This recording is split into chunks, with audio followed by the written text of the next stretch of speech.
Hello students, class 11th accountancy में हम लोगों ने चैप्टर 9 स्टार्ट किया था। ऑब्जेक्टिव क्वेश्चन सॉल्व कर रहे हैं। चैप्टर 9 था हमारा double interest system and rules of debit and credit. Chapter 9 था हमारा double interest system and rules of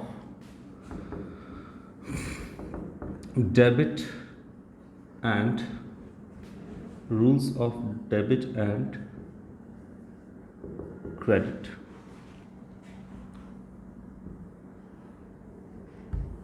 चलिए, इसका क्वेश्चन नंबर हम लोगों ने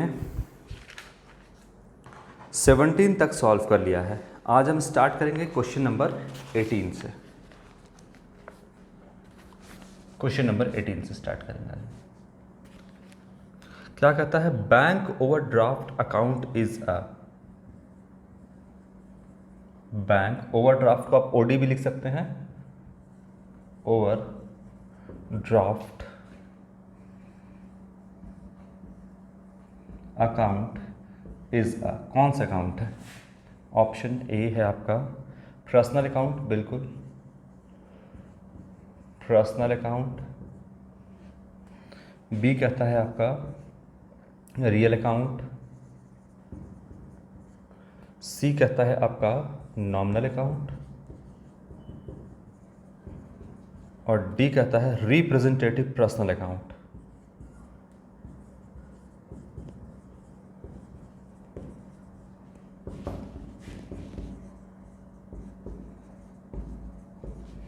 क्या होना चाहिए इसमें? देखिए, जो आपका बैंक अकाउंट होता है वो आपका पर्सनल अकाउंट के अंदर आता है और पर्सनल अकाउंट को भी हम 3 भाग में बांटे हैं: natural personal account, artificial personal account and representative personal account. तो बैंक जो है आपका वो आर्टिफिशियल पर्सनल अकाउंट में आता है। एक मिनट, देखिए नेचुरल पर्सनल अकाउंट में क्या आता है? जैसे राम का अकाउंट हो गया, सीता का, गीता का अकाउंट हो गया, जो नेचुरल पर्सन है इसको नेचुरल पर्सनल अकाउंट बोलते हैं। ठीक है।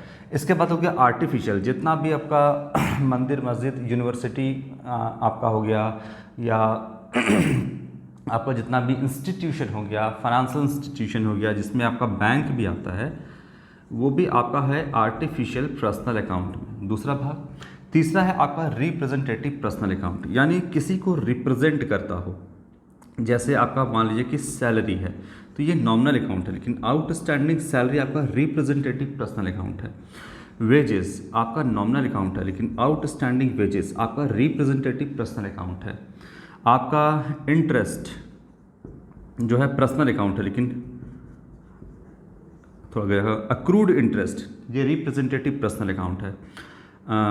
तो ये सारा जो है आपका एग्जांपल है। जैसे प्रीपेड एक्सपेंस हो गया, है ना, प्रीपेड एक्सपेंस, प्रीपेड रेंट हो गया या प्रीपेड सैलरी हो गया, कुछ भी आपका प्रीपेड जो हो गया आपका जो है वो एक्सपेंस है, लेकिन कैसा है? तो रिप्रेजेंटेटिव पर्सनल अकाउंट के अंदर आता है। तो बैंक आपका आर्टिफिशियल पर्सनल अकाउंट के अंदर आ रहा है। अब बात है यहाँ पर बैंक ओवरड्राफ्ट की। तो जाहिर सी बात है कि बैंक है अगर आपका, तो क्या बैंक ओवरड्राफ्ट आपका नॉमिनल अकाउंट हो सकता है? नॉमिनल अकाउंट का रूल क्या कहता है, या नॉमिनल अकाउंट में क्या आता है? तो नॉमिनल अकाउंट में आपका आता है एक्सपेंस आता है, लॉस आता है, इनकम आता है, तो और गेन आता है। तो ये आपका बैंक ओवरड्राफ्ट क्या आपका लॉस है, एक्सपेंस है, इनकम है, गेन है? नहीं, कुछ भी नहीं।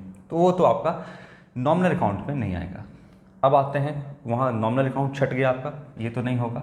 आते हैं रियल अकाउंट में। रियल अकाउंट एसेट से डील करता है, यानी जो भी एसेट बिजनेस में आता है उसको डेबिट करते हैं, जाता है क्रेडिट करते हैं। तो क्या बैंक ओवरड्राफ्ट, ओवरड्राफ्ट का मतलब क्या? आपने बैंक में मान लो कि आपका एक लिमिट है, 10,000 रुपये आपका अकाउंट में जमा है, आपने 20,000 रुपये बैंक से निकाल लिया। कुछ कस्टमर को बैंक ये फैसिलिटी देती है कि अपने जो बैलेंस मेंटेन किया है उससे ज़्यादा निकाल सकते हो। तो 20 निकाल लिया तो 10,000 रुपये का आपने बैंक ओडी किया, मतलब ओवरड्राफ्ट। तो ये ओवरड्राफ्ट क्या है? लायबिलिटी है। लायबिलिटी मतलब बैंक को इंटरेस्ट के साथ आपको चुकाना पड़ेगा। आपको बैंक ये फैसिलिटी दी है कि ज़्यादा निकालो, तो बैंक के ओवरड्राफ्ट क्या है? आपका लायबिलिटी है।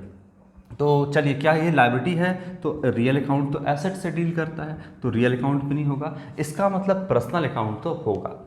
ठीक है, अब पर्सनल अकाउंट में भी यहाँ पर अगर सीधा लिखता कि personal account, real account, nominal account और नॉन ऑफ दिस, तो पर्सनल अकाउंट में हम टिक कर देते कि ये पर्सनल अकाउंट है। लेकिन अब पूछा है कि पर्सनल अकाउंट या रिप्रेजेंटेटिव पर्सनल अकाउंट, तो बैंक तो आपका आर्टिफिशियल पर्सनल अकाउंट होता है। लेकिन मेरे हिसाब से अभी लगता है कि ओवरड्राफ्ट जो यहाँ पर हो रहा है वो ओवरड्राफ्ट किसी पर्सन ने किया है।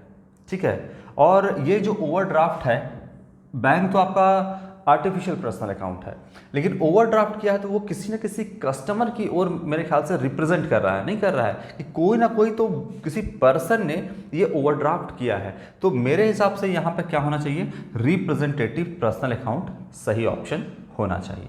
ठीक है, क्योंकि वो किसी कस्टमर को रिप्रेजेंट कर रहा है इनडायरेक्टली। जैसे अगर यहाँ पर सैलरी की बात करी जाए तो सैलरी तो आपका नॉमिनल अकाउंट है, लेकिन आउटस्टैंडिंग सैलरी मतलब ये सैलरी किसी पर्सन को देना है, बकाया है अभी, है ना, तो वो किसी पर्सन को रिप्रेजेंट कर रहा है, इसीलिए ये आपका रिप्रेजेंटेटिव पर्सनल अकाउंट में आता है। उसी तरह से वेजेस तो नॉमिनल अकाउंट है, एक्सपेंस है, लेकिन आउटस्टैंडिंग ये वेजेस किसी को देना है, किसी पर्सन को देना है, वो पर्सन को रिप्रेजेंट कर रहा है, तो इसीलिए ये हो गया आपका रिप्रेजेंटेटिव पर्सनल अकाउंट। उसी तरह से अक्रूव्ड इनकम भी यहाँ पर हो गया और प्रीपेड एक्सपेंस भी यहाँ पर हो गया। तो एक्सपेंस के आगे पीछे कुछ भी अगर लगता है तो वो रिप्रेजेंटेटिव पर्सनल अकाउंट बन जाता है। तो ओवरड्राफ्ट में भी कुछ ऐसा लग रहा है कि वो किसी अपने कस्टमर को, यानी जिसने ओवरड्राफ्ट किया है उसकी तरफ इशारा कर रहा है, इनडायरेक्टली रिप्रेजेंट कर रहा है, तो ये रिप्रेजेंटेटिव पर्सनल अकाउंट आपका होगा यहाँ पर। ठीक है, चलो इसके आगे, बाकी बैंक तो आपका पर्सनल अकाउंट है ही, और अगर ऐसे भी देखिएगा तो बैंक ओवरड्राफ्ट अगर कुछ नहीं दिया रहेगा तो पर्सनल अकाउंट तो आपका होगा ही। ठीक है ना, बैंक पूछेगा कौन सा अकाउंट है, तो वो आपका आर्टिफिशियल पर्सनल अकाउंट है। 18 के बाद 19, अनएक्सपायर्ड एक्सपेंस इज अ,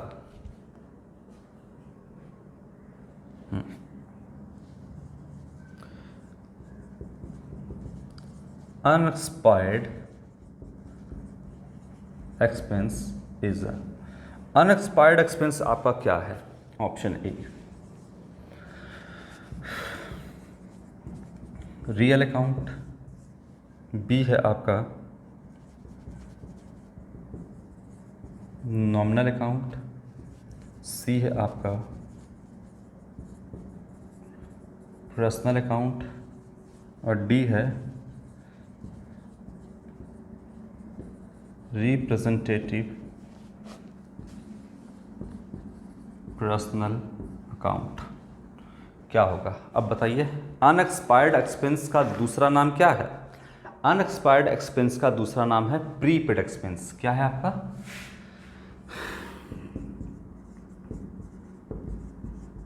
चाहे प्रीपेड सैलरी हो, प्रीपेड रेंट हो, कुछ भी हो, बताइए क्या होना चाहिए?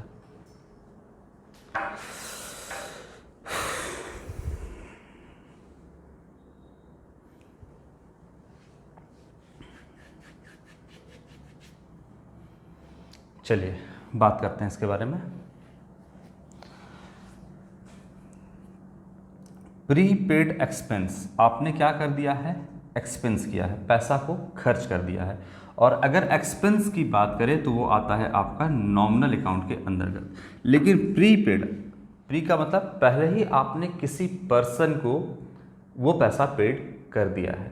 ठीक है, तो एक्सपेंस तो आपका आता है नॉमिनल अकाउंट के अंदर। ठीक है, किसके अंदर आता है? आपका नॉमिनल अकाउंट के अंदर आपका एक्सपेंस आता है। तो एक्सपेंस सिर्फ रहता तो वो नॉमिनल अकाउंट होता।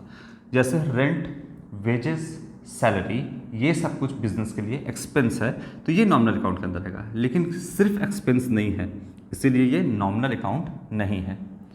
ठीक है, इसके बाद अगर बात करें कि आपका रियल अकाउंट के अंदर, तो ठीक है, प्रीपेड एक्सपेंस को आप एसेट की तरह ट्रीट करते हैं, लेकिन एक्सपेंस के बोले ना, एक्सपेंस है और एक्सपेंस के पीछे कुछ लगा है, यानी प्रीपेड है, तो इसको एसेट तो है आपका, प्रीपेड एक्सपेंस एसेट की तरह तो ट्रीट करते हैं, लेकिन फिर भी ये अगर पूछे कि अकाउंट कौन सा है, तो ये रियल अकाउंट नहीं है। तो फिर कौन सा अकाउंट है आपका? ये है पर्सनल अकाउंट। अब पर्सनल अकाउंट में भी फिर कैटेगरी आ जाता है। क्या नेचुरल पर्सनल अकाउंट है? क्या आपका यहाँ पर प्रीपेड एक्सपेंस, यानी मान लीजिए कि प्रीपेड सैलरी,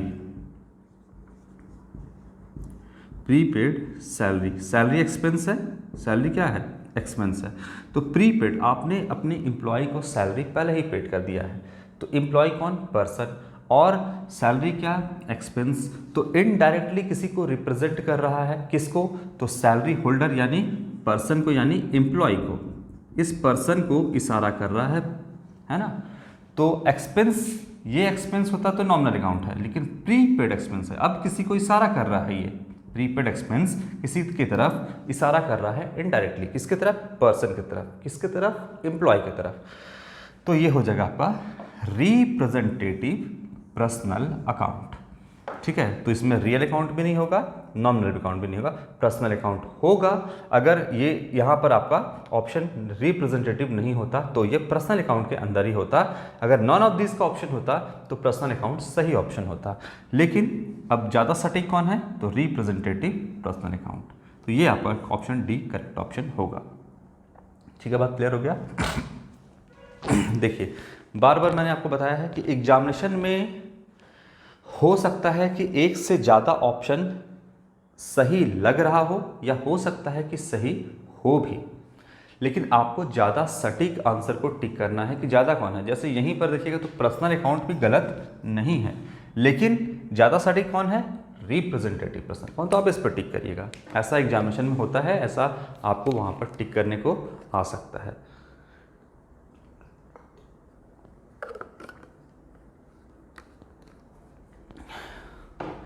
चूँकि आपका 11th का एग्ज़ाम का ये सारा पैटर्न का क्वेश्चन है, तो आप लोग को बहुत ज़्यादा हार्ड या ट्रिकी क्वेश्चन नहीं देता है। ज़्यादातर ट्रिकी क्वेश्चन जो होता है वो आपका कंपटीशन लेवल पे होता है ना। जब आप कॉम्पिटिटिव एग्ज़ाम दोगे तब आपको एकदम ऐसा ऑप्शन मिलेगा जो आपका लगेगा कि ए भी सही है, बी भी सही है, सी भी सही है और डी भी सही है, लगेगा कि सब सही है। तब क्या करें, तो कंपटीशन लेवल पर जब आप जाओगे ना तो इस टाइप का ज़्यादा आपको क्वेश्चन मिलेगा। 11th में इतना क्वेश्चन घुमा करके आपका नहीं देता है।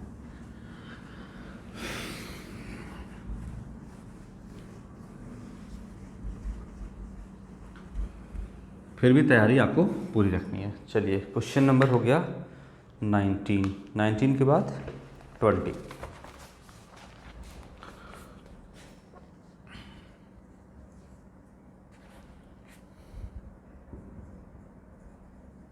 Plant and machinery account is ए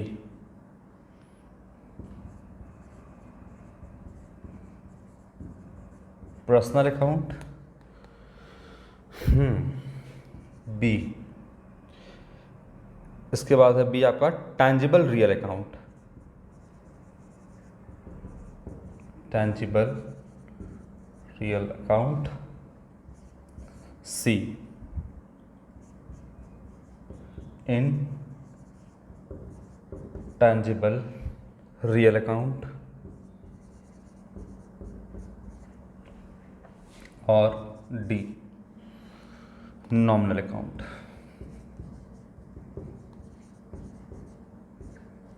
क्या देखिए, प्लांट एंड मशीनरी है आपका, बिजनेस को चलाने के लिए, प्रॉफिट कमाने के लिए आपको जो है एसेट का ज़रूरत होता है। आप बिना एसेट के जो है बिजनेस को नहीं कर सकते हो, ठीक है। तो एसेट को भी आपको दो कैटेगरी में बांटा गया है। जितना भी बिजनेस का एसेट है, एसेट के बारे में हम पूरा बता चुके हैं, अकाउंटिंग क्वेश्चन में भी समझाए हैं और ऐसे भी आपको यूनिट 1 में भी समझाए हैं। दो कैटेगरी में बांटा गया है। एक होता है आपका नॉन करेंट एसेट, या जिसको हम फिक्स्ड एसेट बोलते हैं, fixed assets, non current asset, या फिर इसको बोलते हैं हम फिक्स्ड एसेट, है ना। और एक होता है आपका करेंट एसेट।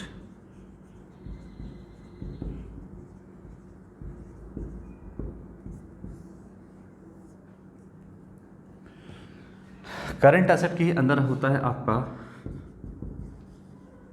लिक्विड या क्विक एसेट,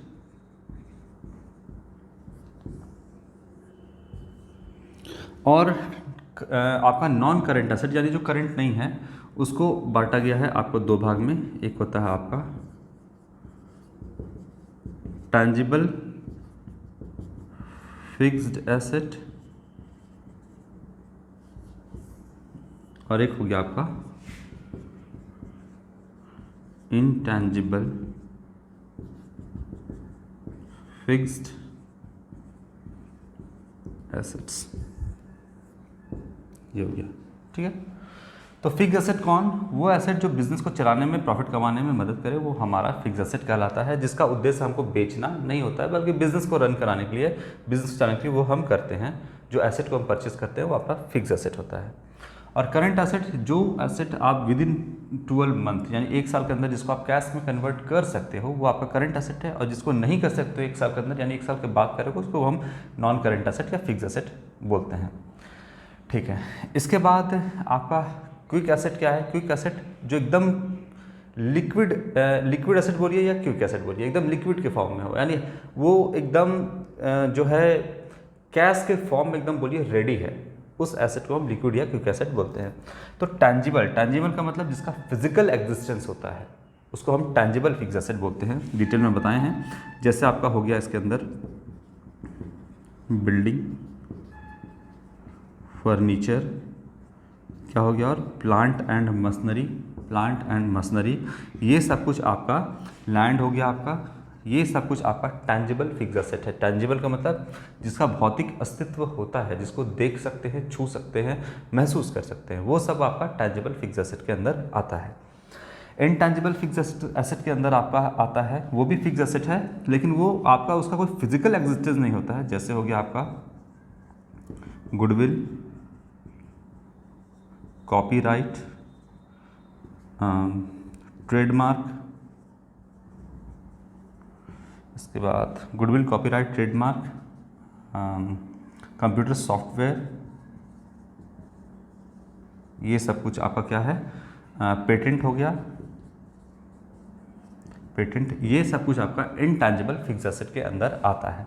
तो अभी क्या पूछा है कि प्लांट एंड मशीनरी क्या है, तो ये टैंजिबल, ये आपका plant and machinery tangible fix asset है, इनटैंजिबल नहीं है। इनटैंजिबल, अच्छा अगर टैंजिबल बोला है रियल अकाउंट, तो जाहिर सी बात है कि 3 अकाउंट होता है आपका,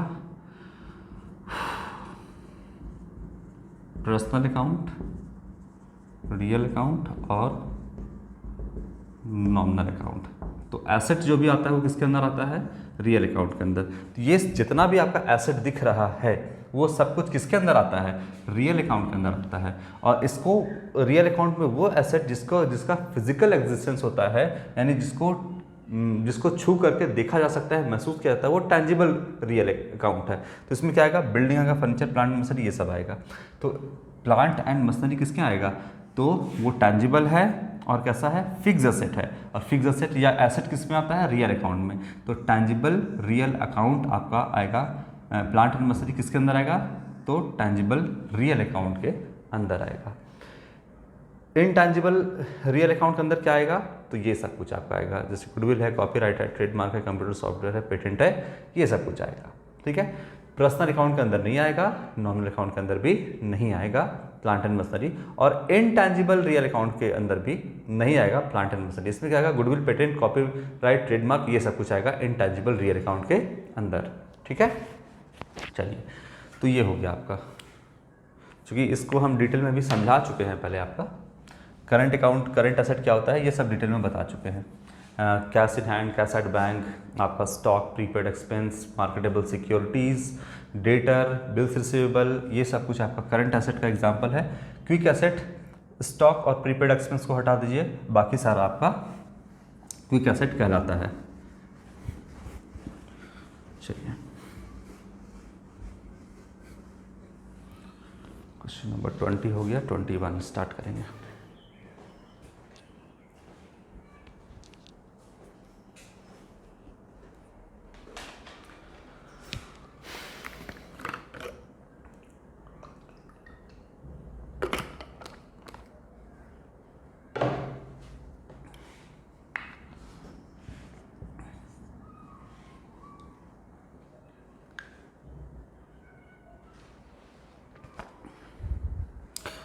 चलिए आ ही गया।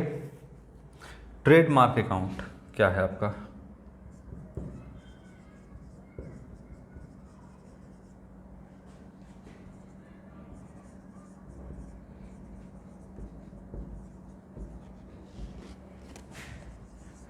ए,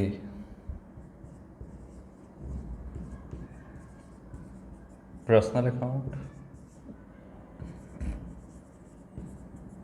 रियल अकाउंट,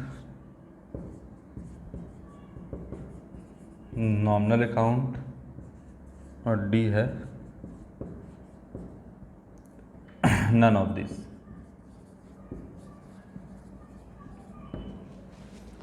बोलिए। अब यहाँ पर टैंजिबल इनटैंजिबल कुछ नहीं दिया है, सीधा सीधी दे दिया है। ये तो और भी आसान कर दिया है। क्या होना चाहिए इसका? Trademark account. हर व्यापार का कोई ना कोई चिन्ह होता है ना, उसका एक पहचान होता है जिसे हम कहते हैं ट्रेडमार्क्स। और वो बिजनेस के लिए क्या होता है? एसेट होता है। अभी मैंने आपको बताया कि एसेट को दो भाग में बांटे हैं, एक टैंजिबल और एक इनटैंजिबल। फिक्स एसेट को दो भाग में बांटे हैं, एक टैंजिबल फिक्स एसेट और एक इनटैंजिबल फिक्स एसेट। तो यहाँ पर जो ट्रेडमार्क है वो किसके अंदर आएगा? इनटैंजिबल फिक्स एसेट या इनटैंजिबल बोलिए रियल अकाउंट के अंदर आएगा। ठीक है, तो फिलहाल यहाँ पर ऑप्शन के हिसाब से रियल अकाउंट है। ऑप्शन में ये भी दे सकता था कि ट्रेडमार्क कौन सा अकाउंट है, तो बोलेगा आपका, ये भी दे सकता था कि ट्रेडमार्क आपका इनटैंजिबल एसेट के अंदर क्या आता है, तो ट्रेडमार्क भी आता है। या ऐसे पूछ सकता था आपका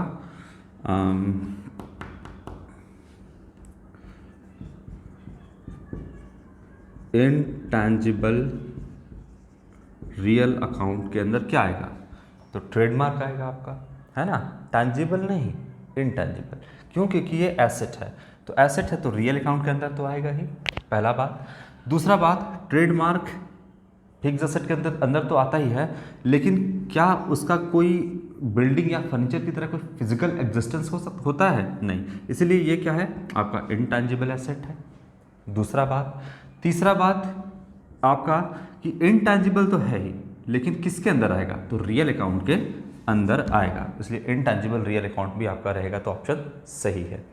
तो कुछ भी ऑप्शन आपका दे सकता है। रियल अकाउंट दिया, सही है। इनटैंजिबल एसेट देता तो ये भी सही था, या फिर आपका इनटैंजिबल रियल अकाउंट, ये भी सही है आपका। तो ऑप्शन नंबर बी आपका करेक्ट ऑप्शन होगा। इसको आप देखोगे,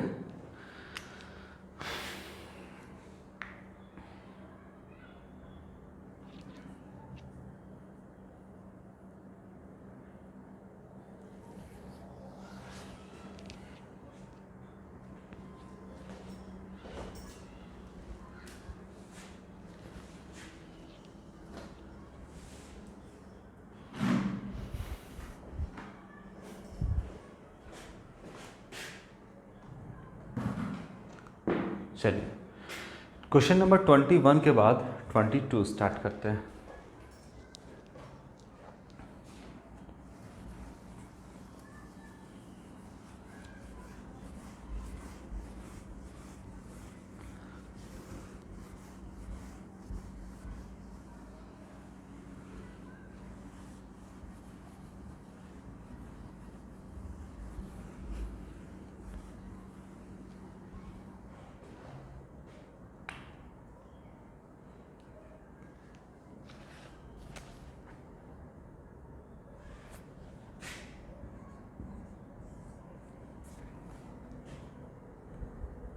एग्जाम्पल ऑफ नॉमिनल अकाउंट, आसान आसान क्वेश्चन है।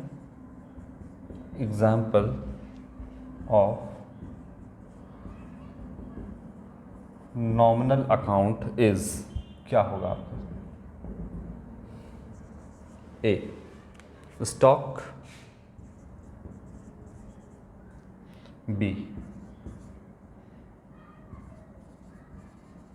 सैलरी या स्टॉक अकाउंट लिखता है, सैलरी अकाउंट लिखता है, सी, आउटस्टैंडिंग सैलरी,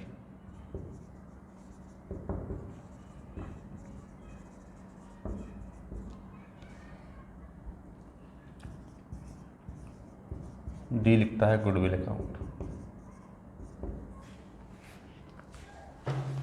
क्या होना चाहिए?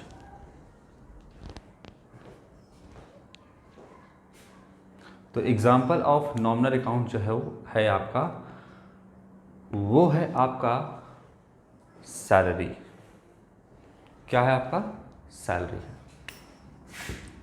अब इसी क्वेश्चन को हम नेक्स्ट वीडियो में जो है पूरा डिटेल में बताएंगे। हालांकि आपको पता है डिटेल, लेकिन फिर भी हम अपने तरफ से इस क्वेश्चन का के जो सॉल्यूशन है एक एक ऑप्शन को पूरे डिटेल में बताएंगे, तो वो नेक्स्ट वीडियो में। आज के लिए इतना ही बच्चों, थैंक यू।